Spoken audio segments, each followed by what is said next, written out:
Didn't you think? Ugh.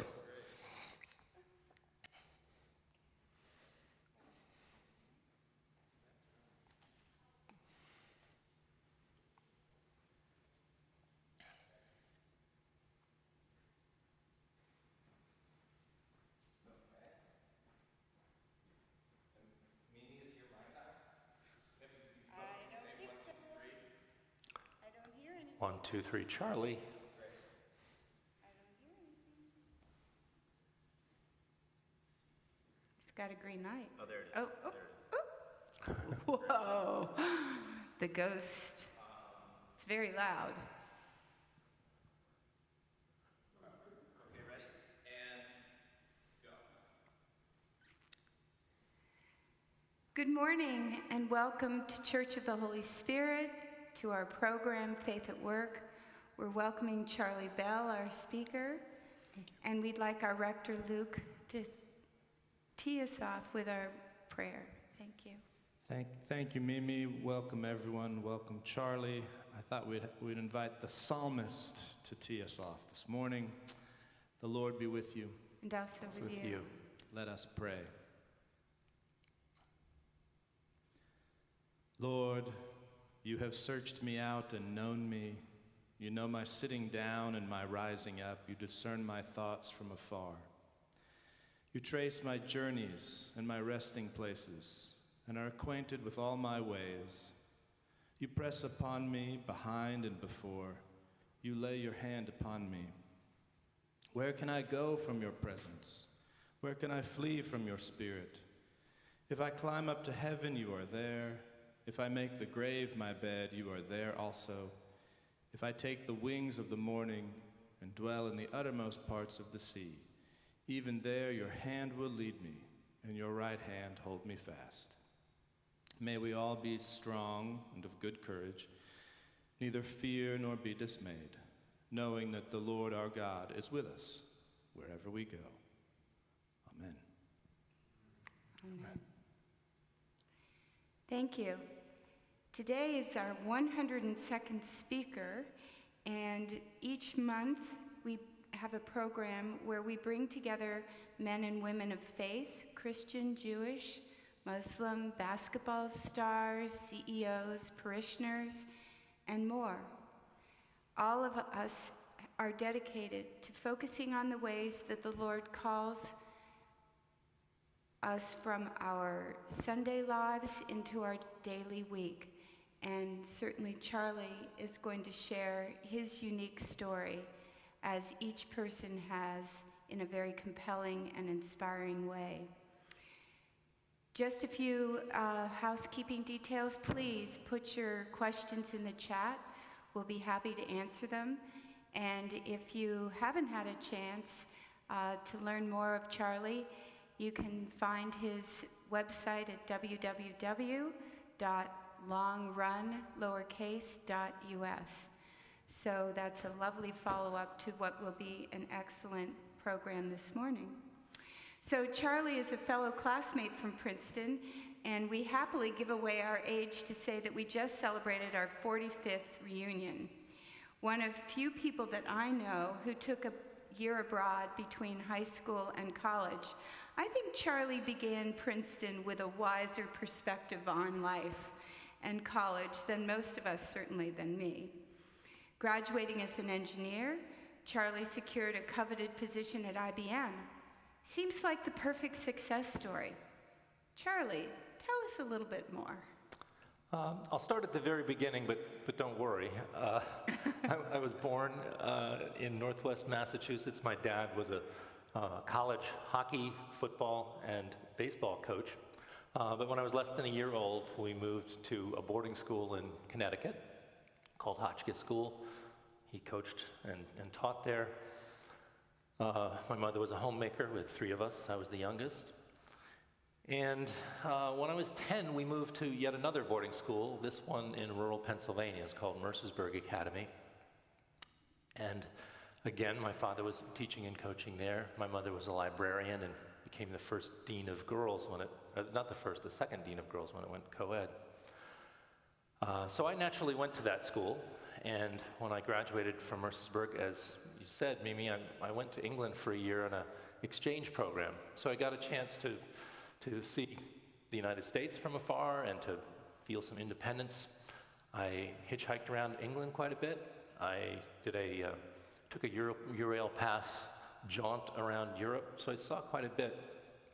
I don't think it made me wiser when we started Princeton. It made me older, and so we remain, as looking at us. I'll briefly talk a little bit about my spiritual life there, but we'll go into it in more detail. My older brother and sister both were able to go to the local churches in Connecticut and went through confirmation, but I was too young for that when we moved to Pennsylvania, and I would just go to chapel services with my parents, but didn't have the kind of Bible training that they did. When I got to college, I saw a Faith at Work program, and I believe there's a Mike Z who asked Dennis Muhlenberg, he said, a lot of people take a vacation from God when they go to college.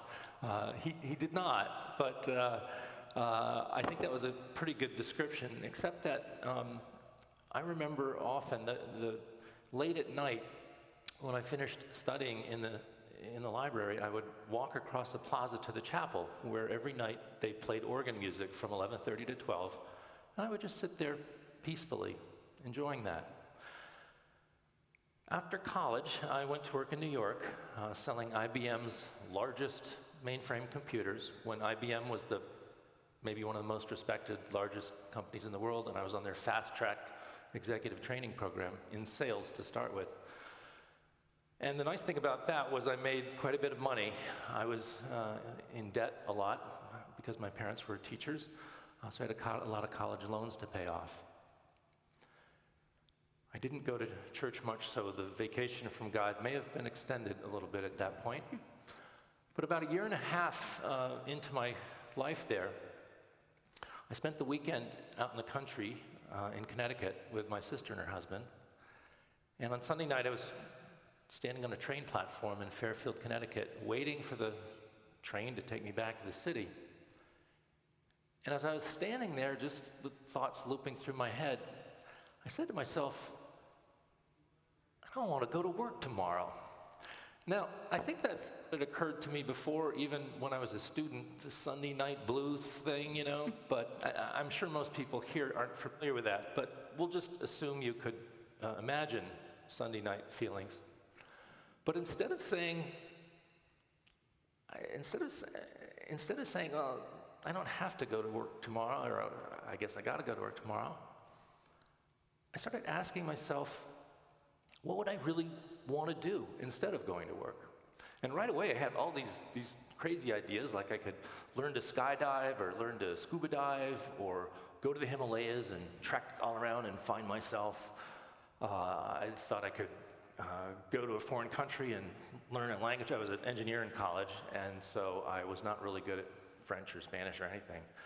I thought maybe I could learn to play an instrument. My parents had let me do sports instead of music, so all I could do was hum.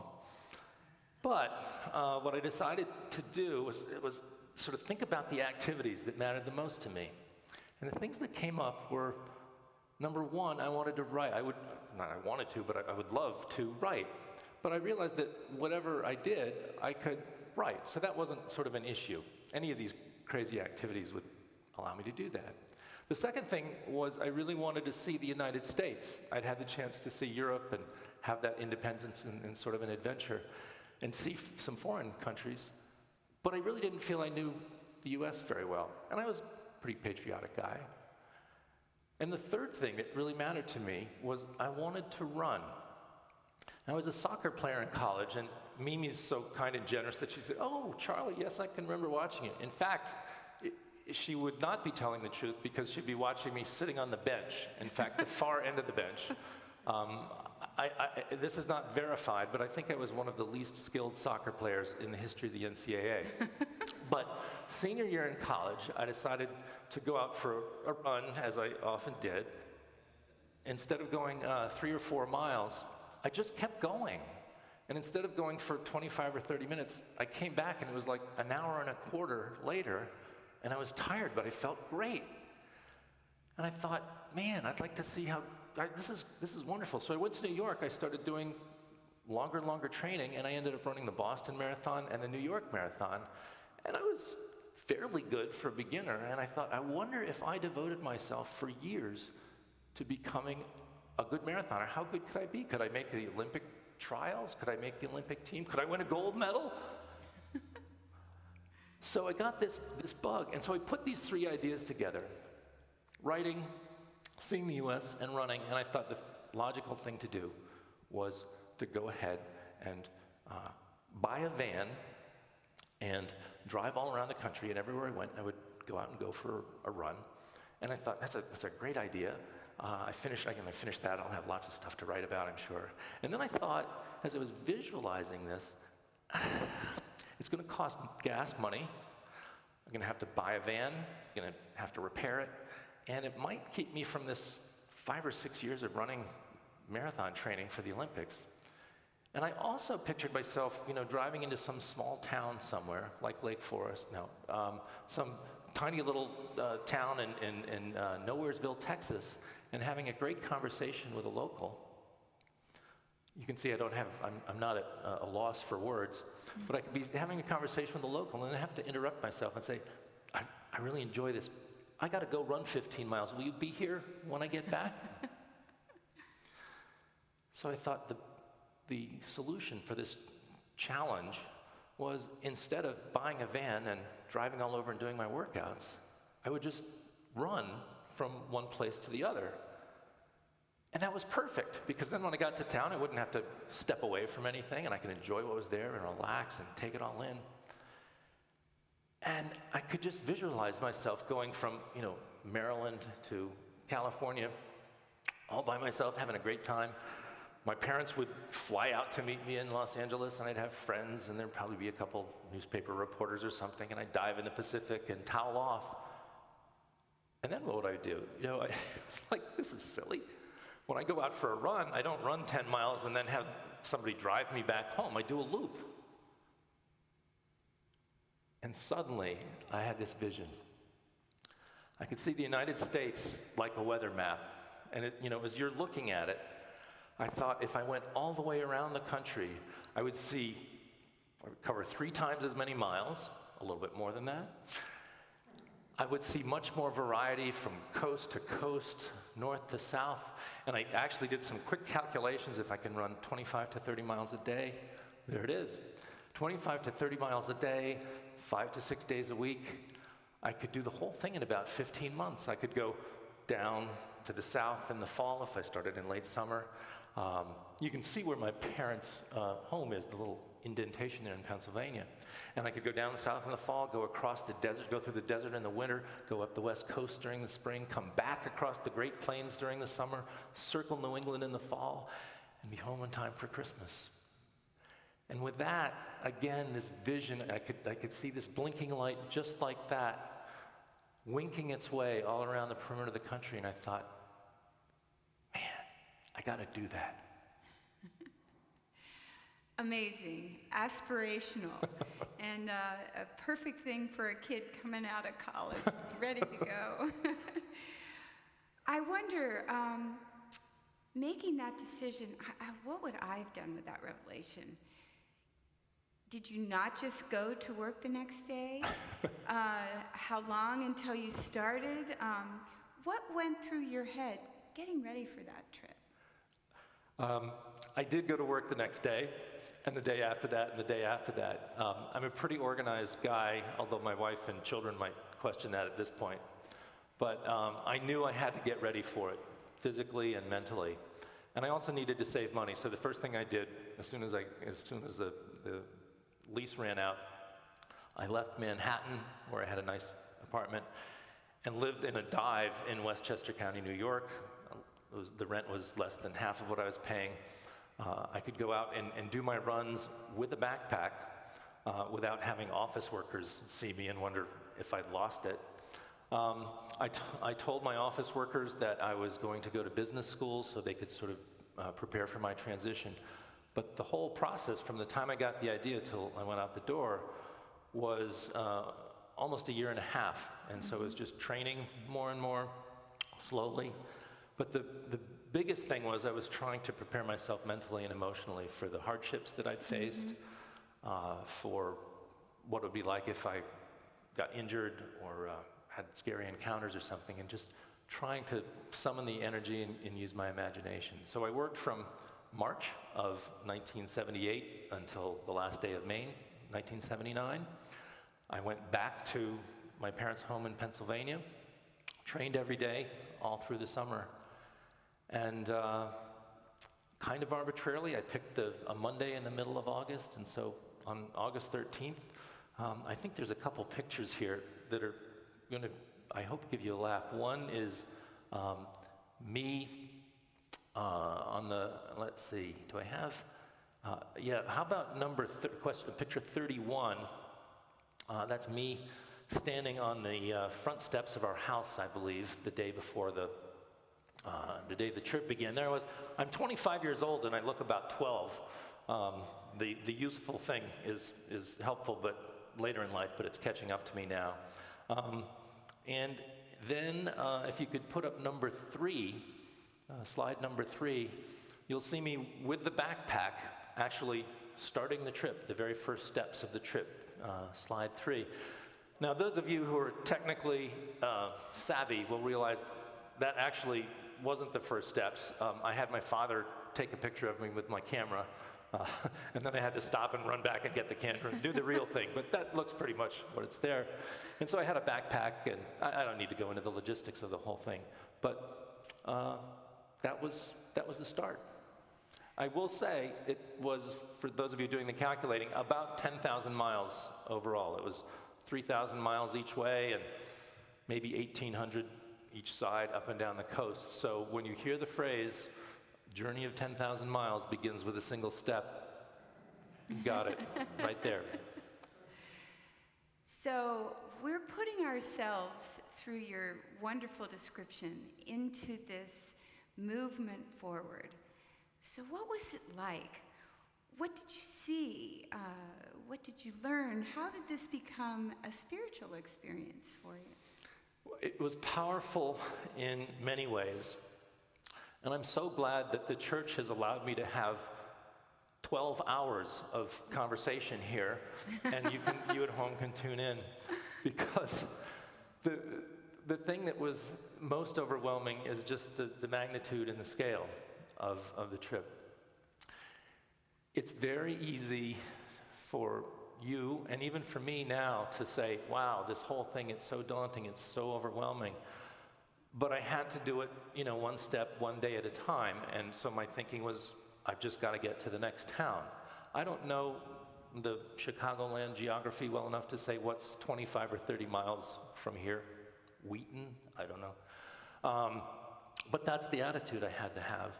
But by that same sort of logic, every day was special.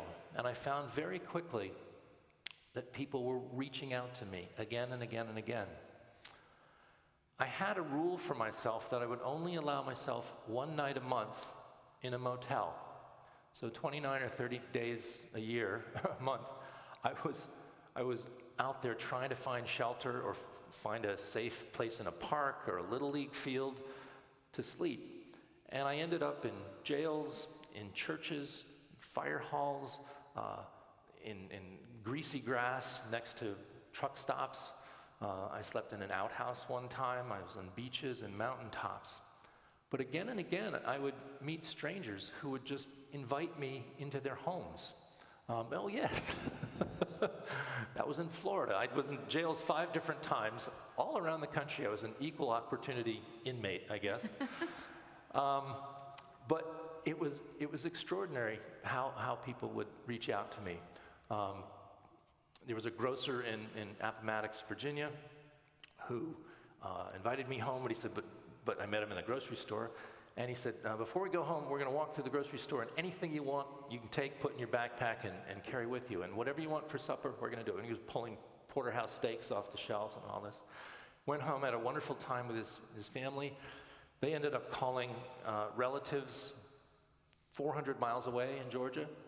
And I stayed there and on, and I'd find these chains of connections where people were so kind and caring that they would sort of make arrangements for me hundreds or even thousands of miles away. There was I would often end up at churches because people felt they were safe places. I would go to revival meetings. I remember one place in Bithlo, Florida, where there was a nighttime church service with people rocking the joint. I'm sure this place just shakes with people shouting hallelujah and dancing in the aisles. But after that service, the pastor had said, we have a visitor with us tonight, and he could use some shelter. And I had 3 different families sort of fighting over me. I can remember in a little town called Bell City in Louisiana. I saw it on the map and said, I got to stop there, obviously, with a name like Charlie Bell. I got the photo op. I don't know if that yeah, there's a Bell City sign. There it was. Bell City, Louisiana. And I stopped at a country store there and was eating my crackers. My saltines were the staple of my diet.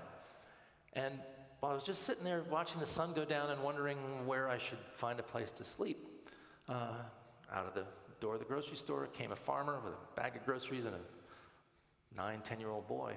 He just said, how's the hitching? Well, I explained that I wasn't really hitching. He kind of stared at me incredulously when he found out that I'd actually run all the way from Pennsylvania to Bell City and done it by way of Florida. And I didn't know what to say to him because he was looking at me like I was some sort of alien maybe, staring me up and down, but he saw my filthy shoes. These are brand new. He saw my filthy shoes. He could sort of smell the aura I was projecting from all these days on the road. He looked at me and said, how'd you like to put away them crackers and come have some good South Louisiana gumbo? So I said, sure. Threw my pack in the pickup truck. Off we went. His wife welcomed me. He said, I'm bringing home strays all the time. She don't mind. So she welcomed me. I took a shower, had this magnificent meal, met their older daughter, Denise, who was very, very pregnant, 9 months pregnant. And I was telling stories about jail cells and mountaintops and hurricanes. I'd run through a couple hurricanes at that point. And went to sleep very grateful. And the next morning the phone rang. Mrs. Fruget came to my bedroom and said, I'm really sorry to bother you, Charlie, but Denise has gone into labor, so I'm not going to stick around much. Andre is going to go to the neighbors before going to school. Norman's got to get to work. He was a crop duster. And I'm going to the hospital. But she said, make yourself at home. However, the hospital is 20 miles down the road. So if you want to come and stop and see how things are going, you do it. So a few hours later, I put on my backpack and ran 20 miles and got to the next town on the map, pretty much. Went to the hospital. Registration desk sent me up to the maternity ward. And there I saw Denise with her husband by her side being wheeled into delivery. I sat around with the family for a while. And then a few hours later, a nurse came to the swinging doors. I can still see her saying, would the Fruget family like to come here? We have a little surprise for you. And I just said, man, your first grandchild. Congratulations. And they said, us, your family now, come on. So I walked over with them. And there's this wonderful picture I happened to get, number 15. There it is. And this is the grandmother with her first baby, Ashley, and the father holding her. And a few minutes later, the nurse came out and said, I'm afraid the Fruget family, we need to go. The baby needs some rest and everything. And I looked at him and said, I got to go too. And they said, no, you don't go. You come back and spend the night with us. We're going to be in the hospital first thing in the morning. We'll bring you right back. You can pick up where you left off. Because I was very, very conscientious about that. I would touch a street post or something, make sure I didn't cut any corners. And I said, no, I really got to run, which of course was a terrible pun, completely unintentional. But they finally let me go. Norman, the grandfather, drove me out to the highway intersection where I stopped. I shook his hand and said, thank you, Grandpa. And he turned around and drove back to Bell City. Now, I didn't tell you that the name of the town where the hospital was Lake Charles. So that was a bit of a Charlie Bell mind-blowing thing. And this was happening at the beginning of December. The Christmas story was all around us.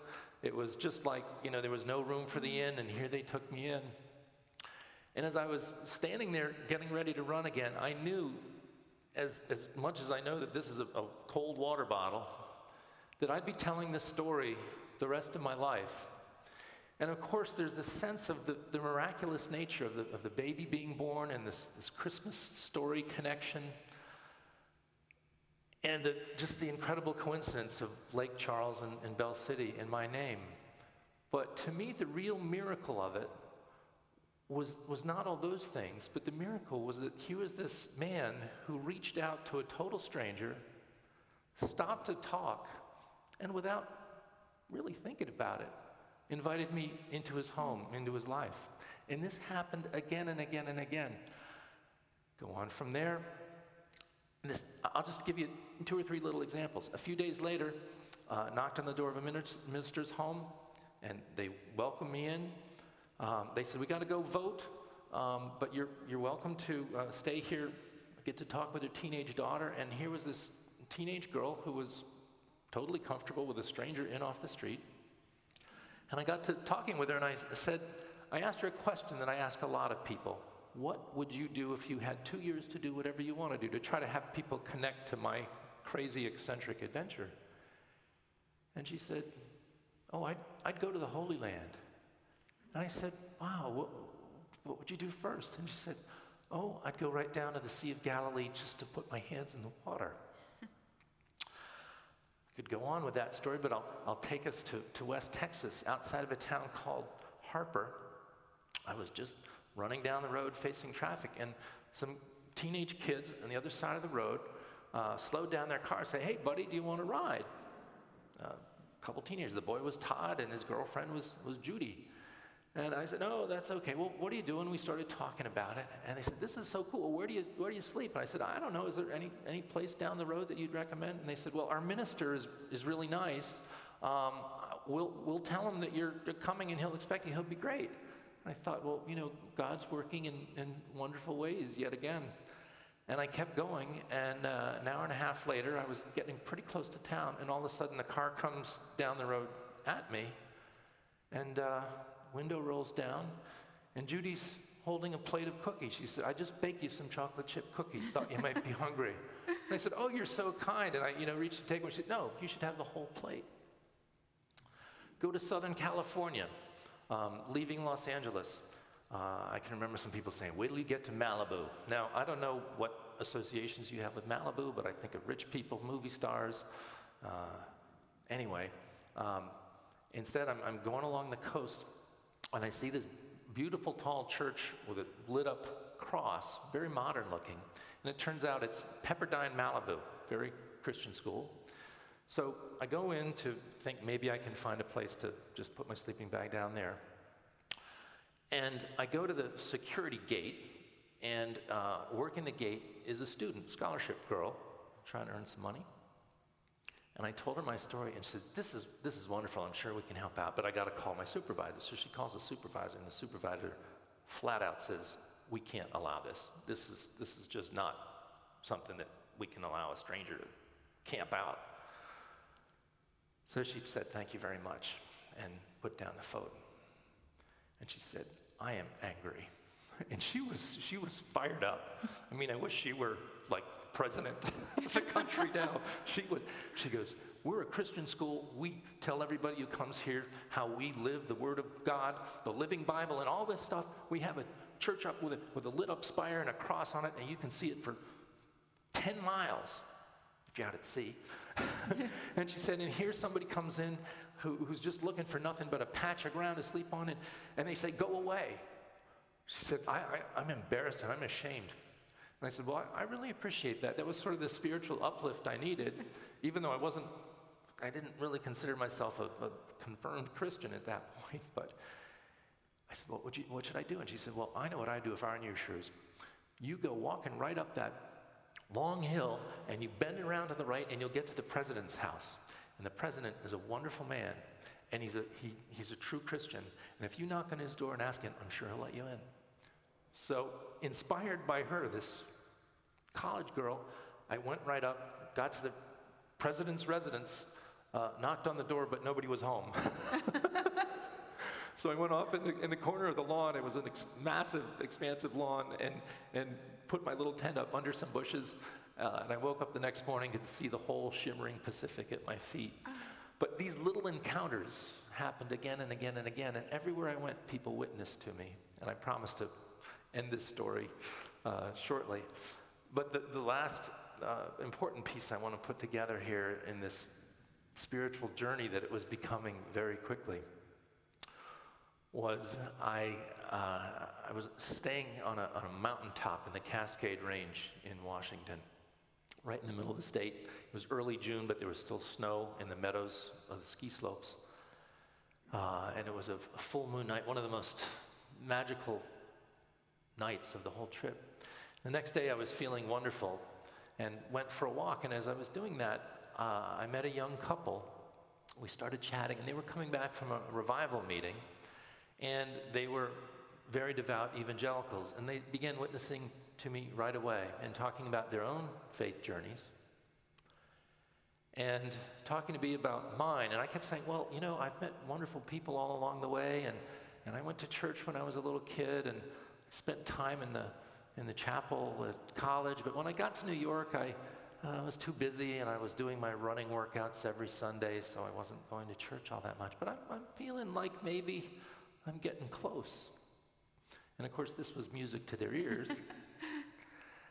And I can remember Louise looking at me, very round face with clear blue eyes, and she said, you know, God works through all of us in different ways, and you have to take that last step. But God is like a father in a swimming pool, and you're the child standing on the ledge of the pool, and he's saying, jump, I'm here for you. And so sooner or later, you're gonna take that step. Trust me. I'm getting emotional thinking about it.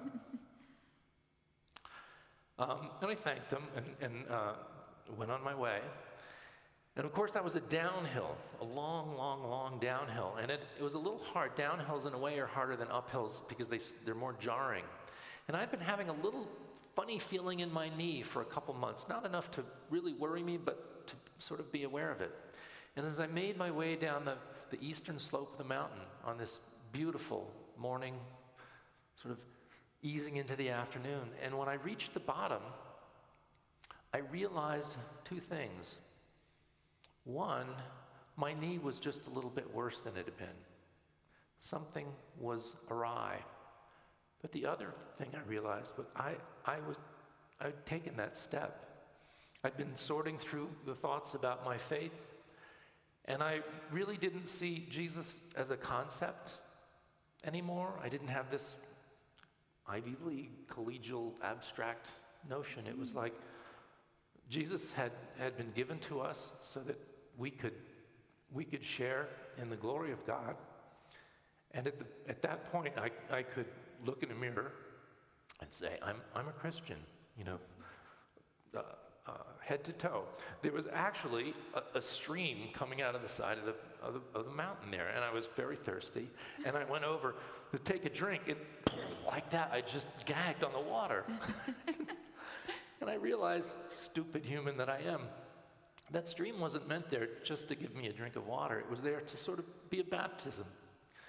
And whether or not that was really the case, it's certainly the way I felt about it. And from that moment forward, I decided that my life was changed, and that as far as the knee was concerned, was it a coincidence? Was it God working through me? I don't know. But I did know from a very pedestrian standpoint that I was going to start walking. And if my knee got worse, I would see a doctor. And if it got better, I would run again. And as it happened, it stayed exactly the same. And so I walked all the way home the last 4,000 miles. Wow. You know, it's interesting how your moments of crisis actually became moments of truth Yeah. and revelation, Yep. and how that coincidence is not really a coincidence. I don't see it that way. Yeah, it was interesting. From that moment forth, the colors of the world seemed a little bit different. The way I reacted to things felt a little bit different. And I had a lot more time to think. Walking rather than running, my brain wasn't quite as scrambled. I could think a little more linearly, had even more time to reflect on what was going on around me. I still had some dramatic encounters here and there with myself and with God. I can remember, again, this is sort of the Charlie Bell stupid human review here, but I was way behind schedule, not because of the injury, but because everywhere I went, people would say, stick around for a couple of days. So instead of being home by Christmas, I was in northern New England at Christmas time, and they were having the coldest winter ever. But the coldest winter ever meant that when I got to the shores of Lake Champlain, I could maybe walk across it and save myself 3 or 4 hours of going around the bottom of the lake. Now, for those of you who don't know it, Lake Champlain is a very long, triangular-shaped lake that's on the border of New York State and Vermont. New York State, Vermont. And it's about 40, 50, 60 miles long. It goes all the way to the Canada border. And I was right down near the south, but I was too lazy and too clever. I was going to go, instead of going around the foot of the lake, I could just cross over, kind of go 2 miles instead of 8 to 10. And there were ice fishermen out there with their Jeeps, and they had their holes in the ice, 14 inches deep, so I thought it looked good. I went up to an ice fisherman, and I remember his name. He was Bruno Veneto, very Italian. And I said, so nice to meet you. I have a question. Would it be safe to go across? Oh, she's safe. You look, she's thick. We got Jeep. No problem. You need to go that direction, and when you get middle, angle, go off right. It'll be good. I said, oh, thanks, this is great. So off I headed, and the wind was picking up. It was getting a little chilly, but suddenly I heard faintly on the wind coming in out somebody from behind me. And I turned around and saw this crazy picture of a guy with buckled galoshes, all askew, flapping as he ran after me. He was waving his arms, and the flaps of his hat were flapping. It was like a cartoon character. And so I stopped, and he came up and breathing heavy, and he said, hi, I was just talking to Bruno, and he says, you're going to walk across. And I said, yeah, that's the plan. And he goes, I was thinking you might want a second opinion. I said, well, I'm open to anything. He said, well, I think out in the middle, it's a very deep lake. You got to be careful out in the middle. So he said, you're crazy. And I said, well, it's going to be okay. I'll just... So I completely ignored this rational, thoughtful, helpful, I think probably gift from God, and said, thanks, I'm going to do it my way. And off I went. And I got to the middle of the lake, going more and more slowly, probably 3/4 of a mile from shore. And suddenly I felt the ice give right under my feet. It had gotten thinner and thinner and thinner. I could tell by the little ice crack bubbles that it was only, 5 inches, 4 inches, 3 inches, and by now it was only 2, and I was wearing a 25-pound backpack and a pretty big guy to start with. At that point, I had to decide, what am I going to do? Was it safer to go back, even though I could maybe feel the ice cracked behind me?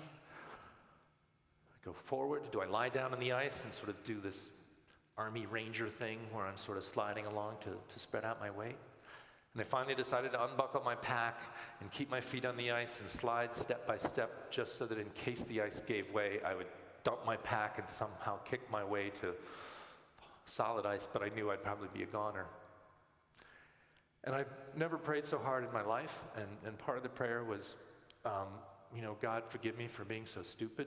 You hear about the teenage male brain development, frontal lobes not really forming fully till they're 25. Well, you saw the 15-year-old looking guy, and I think it wasn't fully formed, but I'd done my self-centered, egocentric thing, and there I was, seconds, minutes away from dying. But by the grace of God, I got to the other shore. There was one more episode where the ice scared me, I got to the other side, and I can remember putting my feet on the ground and being overwhelmed with emotion.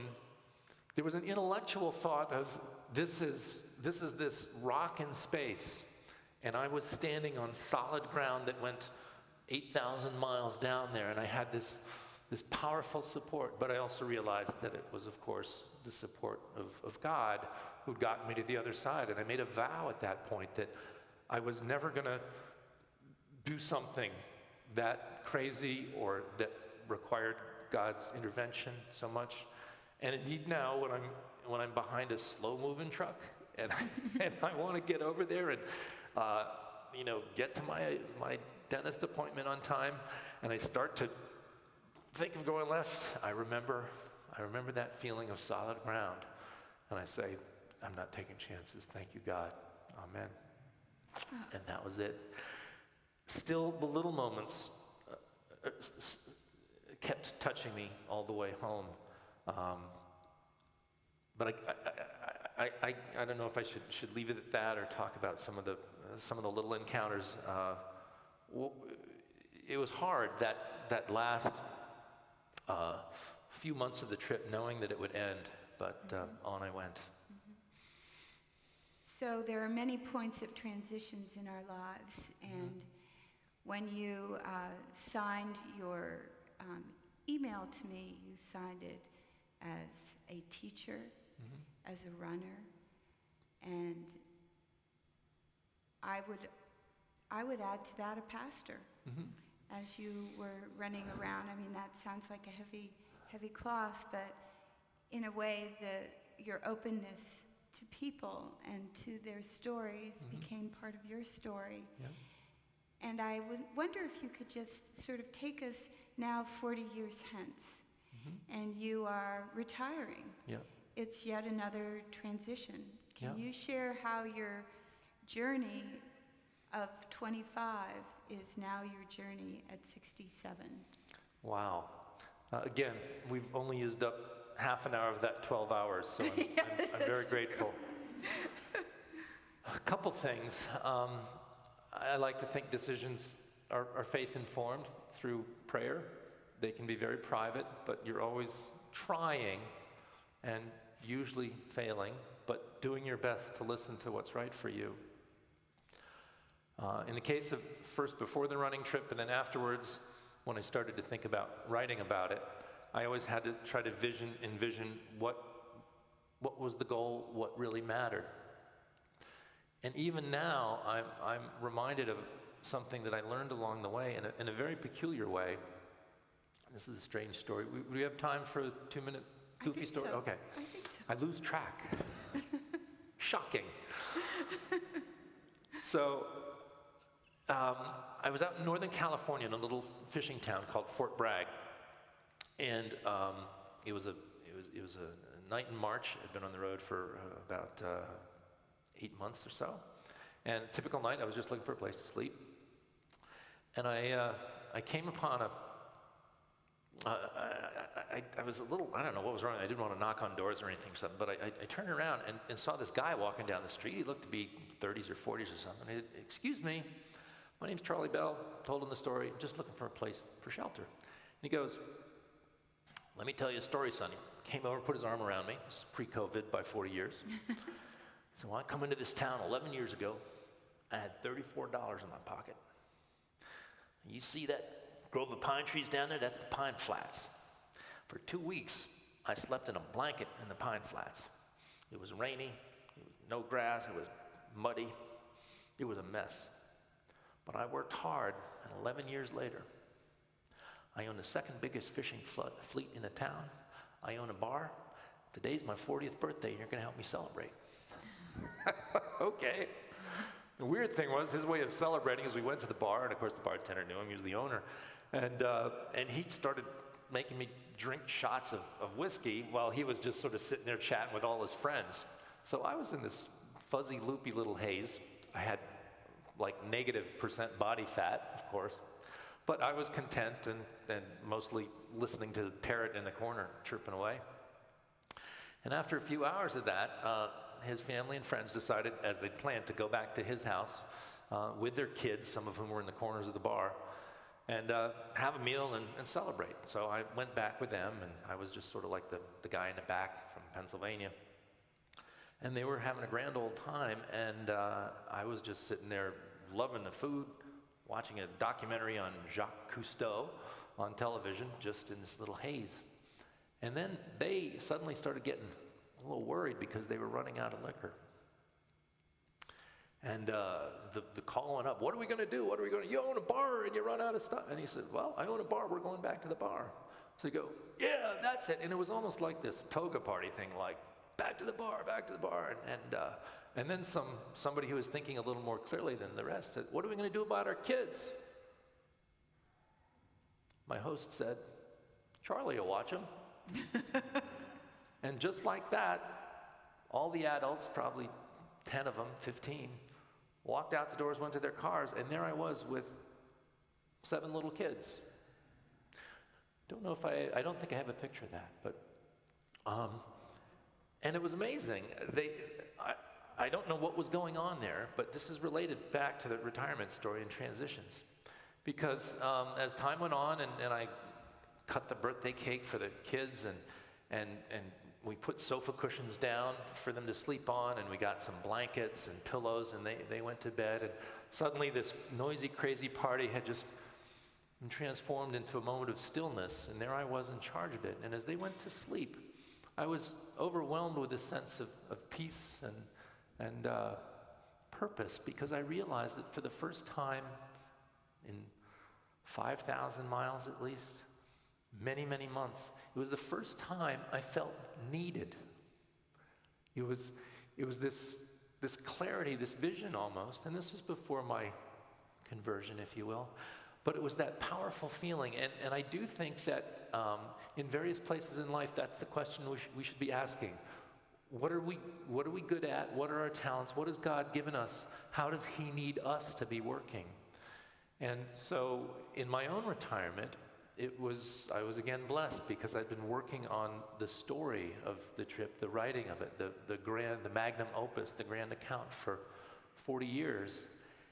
And then I have this purpose, and you know, I bless you, I bless the church, I bless everybody for asking me to come out and share this story. But I think it comes down to, where do we feel we're needed? And that, of course, is, where does God need us to work? And that certainly helped me through some big transitions.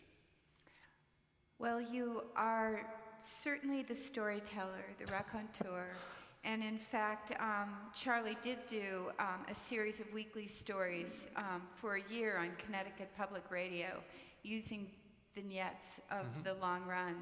And we are so grateful for the opportunity to hear some of these stories. But of course, we know 19 months, at least 5 encounters a day are incorporated into this amazing process. But tell me, one of the things that we've shared is the stories, but would you be willing to share a story from your novel? Sure. That perhaps you can show us the... Sure. Yeah, I actually,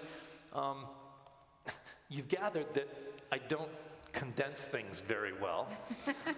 But on the other hand, there's just so much to share from this that I will, here's the magnum opus. In fact, I think we might have a picture of the table of contents, which if people don't want to listen to me read, I can let you see that. But in any case, in the first part of the book, what's a good one? I actually thought this might be a fun one. The chapters of the book at the beginning, because it's divided into 3 parts, but the chapters at the beginning are each one a big story of being shot at by the Cowboys in Lukenbach, Texas, not Luke Bach, but Lukenbach, Texas. Being in jail, being at Mount St. Helens when that blew up, running through hurricanes and sleeping in an outhouse and all sorts of things. But I really wanted to show how these little moments along the way. So there is Blood-Sucking Scum, the Gumbo story, Hotel Motel, Holiday Tears, Bang Bang He Shoot, Vultures, Snakes, The subtitle of that is Urine and Worse. God and Country, Jesus and the Wheeler Dealers. That's my chapter on U.S. politics. Bosie becomes, anyway, all these big stories, but it was the accumulation of little things, sort of the in-between stories that added up to much more overall. Just as in our own family lives, where a child went to school or went to college or the sports they played don't really mean anything in the grand scheme of things. They're data points, but it's all those little things, the way they smile, the way they look when they're sad, or the way they hug you when they're happy, or just brush your hair. Even in marriage, I think of the way someone, at a cocktail party, the way your spouse might kind of look at you and just touch your hair away from your temples. And there's a certain love in that gesture that's more powerful maybe than your wedding vows. Maybe I'm a romantic, but anyway, that's the way it goes. So this is one little vignette, and if you'll indulge me, just be a couple minutes. It's 35 miles from Mobile to Pascagoula, Mississippi, and I'm determined to run it in one day. A minister in Georgia gave me the name of a former assistant whom I promised to see if I could. Even though I allowed myself a rest day in Mobile, I got off to a very slow start. By the time I reach a tiny crossroads named St. Elmo, Alabama, I'm tired and well behind schedule. All I need is a quick stop for crackers and a gulp of water, and Jimmy's Country Variety Store looks like the perfect place. I walk in, remove my backpack, grab some food, and head for the checkout. The woman at the register, however, is taking her time. A short, shapely woman with a head of hair teased Nashville tall. She sizes me up and asks where I'm headed as she leisurely rings up my bill. Now, normally I'm pretty sociable. I'll try to extend conversations by parceling out my story or by asking strangers plenty of questions, but not today. Behind schedule, on an ambitious day, I can't be bothered with a small-town checker who's sporting a beehive hairdo. Actually, it's a long story, I say curtly, fishing for my wallet, but it boils down to this. I'm taking a lap around the perimeter of the United States on foot. I set out from Pennsylvania in August. I'm headed for California, Washington, back through Maine, and hoping to be home by Christmas next year. Love to stay and tell you more about it. I like taking my time and seeing things slowly, but today I'm in a hurry. Somebody in Pascagoula is expecting me, and I don't want to keep him waiting. It's a lie, strictly speaking, but I smile to cover it up. It's no big deal. She's a middle-aged country girl, surely not someone who'd appreciate what I'm doing or why I'm doing it. Well, that's the most wonderful thing I ever heard, she says matter-of-factly. Her voice has a southern curl, but no edge. It's soft and warm, straight from the heart. Here we are, set down in the middle of this great, big, wonderful world God has given us. But we get so wrapped up in what we're doing that we never take the time to stop and look at it. She shakes her head slightly and smiles with envy.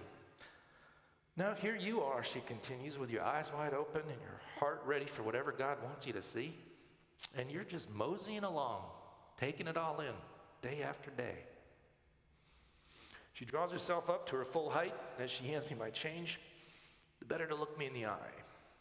Needless to say, I'm dumbstruck. I'm glad I met you, she concludes. I'm glad you're doing what you're doing, whatever it is that your heart tells you, and I'm sure that God will bless you every step of the way. She was one person whose words and whose feelings were part of that journey that I made. Does this deserve a chapter? I couldn't stretch it into a chapter. But for all the big, crazy, wild stories, and some of them were very spiritually based, it's much more these little encounters along the way. And so too in our lives, I think it's these little encounters that we have every day with others where God's working through us, and sometimes through prayer with God directly. eye to eye, voice to voice, listening, speaking, and then heart to heart. Wow. Does anybody have any questions for Charlie at this point? Mike? No. What an inspirational story, and even the only thing that's as good as your storytelling. But question, have you met Tom Hanks? Have I met? Tom Hanks? No. I was thinking about Forrest Gump, the movie. No. I know not many similarities, but it was, but when is the book coming out? Do you have a That's a date? good question. We open that to God. If there's anybody watching, or anybody who knows anyone in publishing, I will say, excuse me, I'll say this. I knew that when I finished the trip, I could go straight to New York, find an agent. It's a great story. I'd be the guy that ran around the country.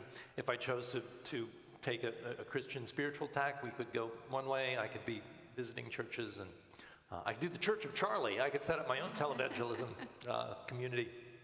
I could be in a limousine, just like Father Luke.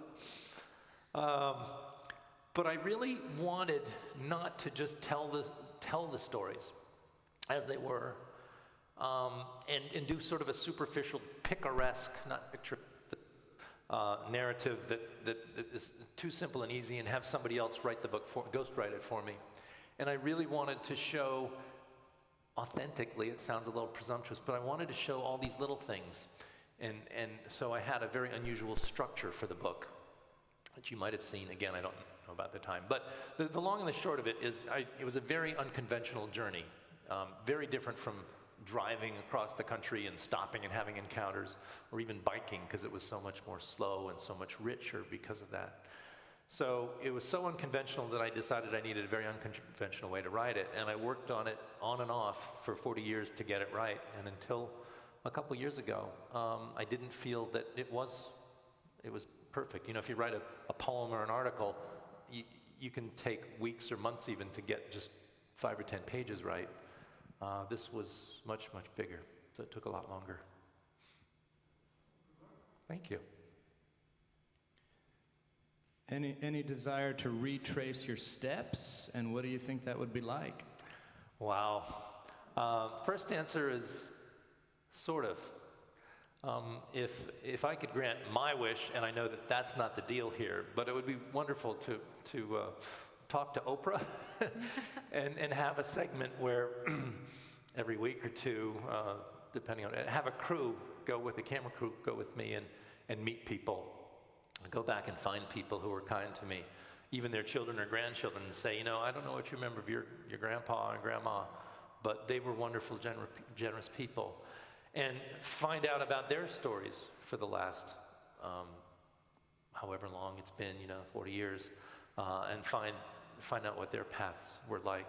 So it would be a way of sort of bridging the past and the present and looking ahead to the future. So in that sense, I'd like to revisit it. But in another sense, when I came to the end of the trip, I realized that I was only going to do it once. I don't know, again, I lose all track of time. Are we in a lot of time, or what's the story? Getting close, okay. So I'll skip that part. But I do the trip again in my heart often. Well, one of the things you expressed is that you hoped that the world could get a glimpse, or that we could get a glimpse of the world through your eyes, Yeah. and perhaps see it differently when we looked through our own eyes. Yeah. And I would hope today that we've had that experience to discover the world in its simplicity and its beauty. Yeah. And I'd like to just close with your favorite quote from the Bible. We started with Psalms, and we'll close with Isaiah 40:31. And I ask you to close your eyes in prayer as I read this. They that would wait upon the Lord shall renew their strength. They shall mount up with wings as eagles. They shall run and not be weary. They shall walk and not grow faint. Heavenly Father, we thank you for this time with Charlie. May he walk and not grow faint, with purpose and possibilities, always in your name. Amen. Thank you, Amen. Charlie, for coming. Thank you.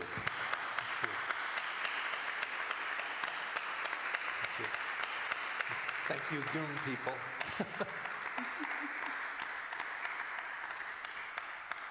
Wow.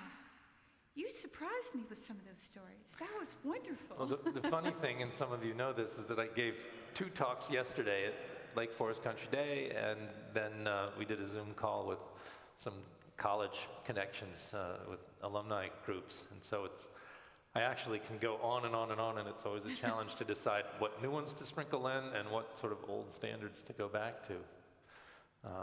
But I was a lucky man, and still am. Any questions from any of you? Yeah. Yep.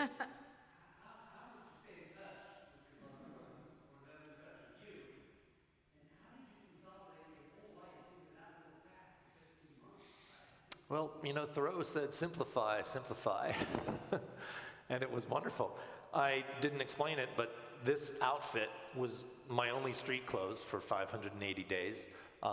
It was not the exact same shirt and slacks, but that's what it was. And so that was wrapped up in there, but I had, 2 sets of running clothes. I had a rain parka, I had a windsuit. I always had 2 pairs of sneakers and 3 pairs of socks, and I'd rotate those. I'd bought 10 pairs of shoes before the trip began, and my father would send them to me, care of general delivery along the way. So I'd just go to a post office and give him my name. So that was the simplify part. The first question was how do I keep in touch? And just as through college, the expectation was I'd kind of call home once a week, usually on a Sunday. And that worked pretty well. Often when people welcome me into their homes, they'd say the very same thing. When was the last time you called home? What do your parents think of this? Do your parents know where you are? And they'd let me use their phone and call them. And then there were plenty of people who invited my parents to come visit them if they were in the neighborhood. And my parents did that. And I will say again, without the time constraint, that what was amazing was that my parents being parents, and I'm a parent as well, there was this strong sense of worry that was just, the basement, the subtext, and going up from one floor to another. And I didn't have a lot of fear because I was, again, young, dumb, and stupid. But it was not really until they to meet these people or have letters from people saying, Charlie, your son stayed with us for a few days. He talked to the local newspaper. He was show and tell for our kids at school. And we gave him the name of somebody 500 miles away in hopes he'll get there. But if you're ever in the neighborhood, please stop in. And my parents, did call up. And these people would then call the newspaper reporter who'd done the story on me and do a story on them and say, Charlie's now in the middle of Arizona. So the only time, to wrap this up, the only time I was really in trouble in terms of the communication was when I was in the middle of the desert, in this wide open stretch where there's 40 miles between water faucets. But I'd met somebody who lived in a cabin without electricity except sort of, a little propane tank in the middle of nowhere. And she had arranged to pick me up at a certain mile marker, and I was going to go down and spend a night in that cabin in the middle of nowhere. And then she'd take me back to the highway the next day, and I'd move on. And that day, as I was going to the mile marker, a snowstorm hit. So there I was running along the highway in New Mexico. I think I said Arizona, in New Mexico. 18-wheelers going along, shooting these jets like frozen ropes of slush, just smacking me. It was like torture. But she showed up where she planned to. We went back, and as the snow settled in, we were snowed in. I mean, we just couldn't get out for a couple days, and that was on a weekend. So when I finally made it back to the highway and ran another 20 miles, got to a payphone, I was a couple days late, and my parents were pretty scared. But I was blessed not to have that constant connection with the outside world that cell phones bring now. I think people were more friendly, more willing to reach out because they knew I was solitary. Yeah.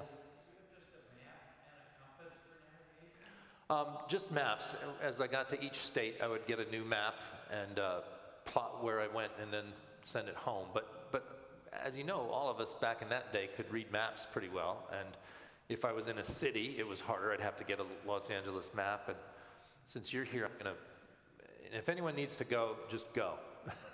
I will.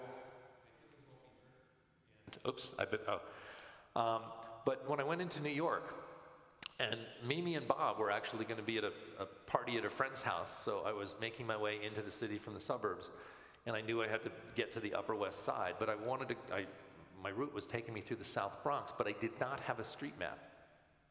I had a sort of New York City road map, but it was a very overcast day, and suddenly I ended up in the South Bronx, completely disoriented. It was a gray, overcast day. I couldn't tell which way the north, south, east, west, so I didn't have a compass.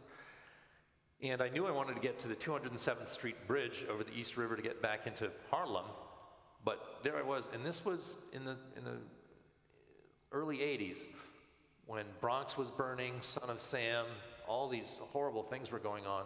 The South Bronx was like Dresden after the fire bombings in the war, just broken down buildings, rubble poured into the street, and there I was, completely lost.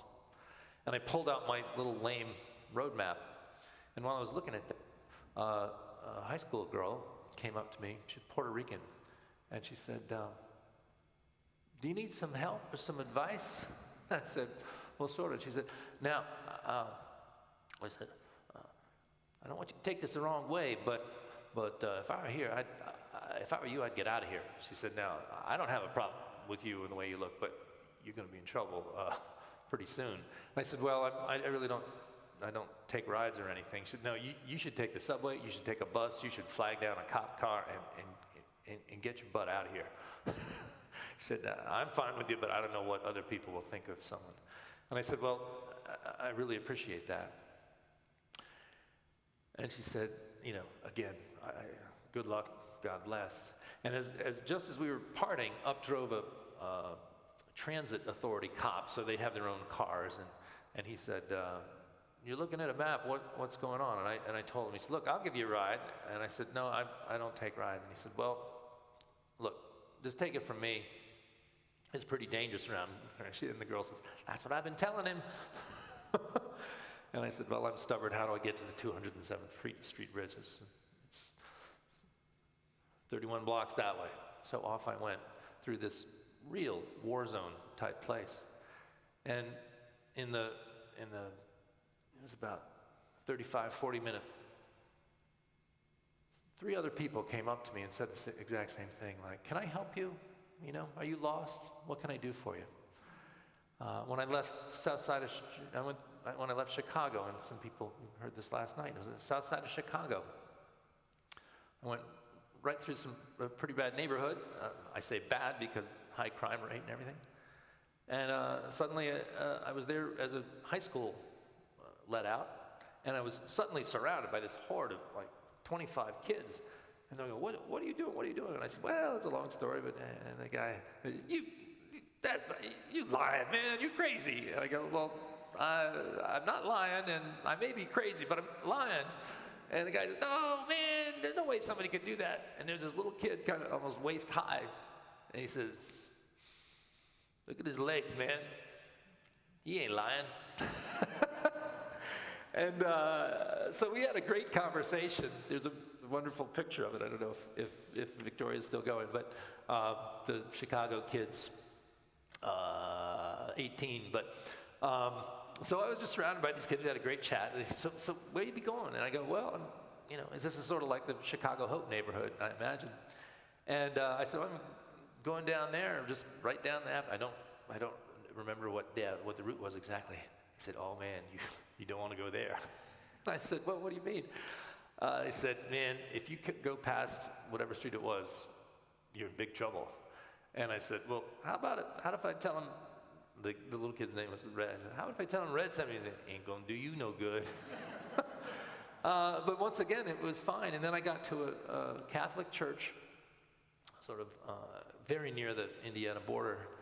And I talked to the priest, and the priest said, you know, in a way, I'd say you're welcome to sleep right here in the sanctuary somewhere. He said, but you see out there, we got a 10-foot high concrete block wall with steel spikes along the top. We lock the doors to the church every night. We lock the doors to the sanctuary because, I hate to say this, but people do anything just to come in and get a set of candlesticks. That's how bad it is. And he said, if you paid me $100, I wouldn't sleep in the church for the night. He said, I'll try to help you out. So as he went to call somebody, he ended up calling the cops, and I ended up in jail. But as he did that, there was an old woman and her daughter, and she was a Hispanic woman from Mexico. And we started talking, and she didn't understand. She couldn't speak English hardly at all, but she could understand it a bit, and her daughter translated. And she heard the story, like, you know, I've gone 8,000 miles without taking a ride, and I just run and walk with a backpack and sleep wherever I can. And I've run into some, and she said, she kind of looked me in the eye, and she goes, you do for penance? And I said, for fun. I'm just doing it for fun.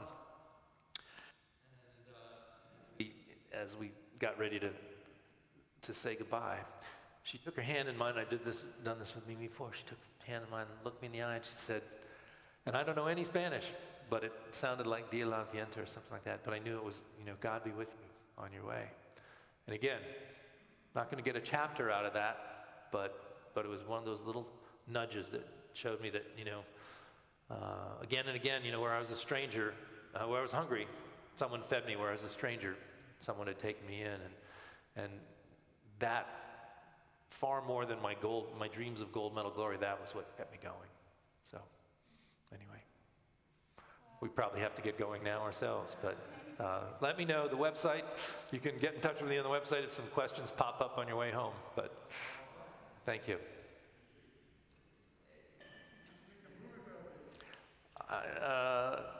It would be fun.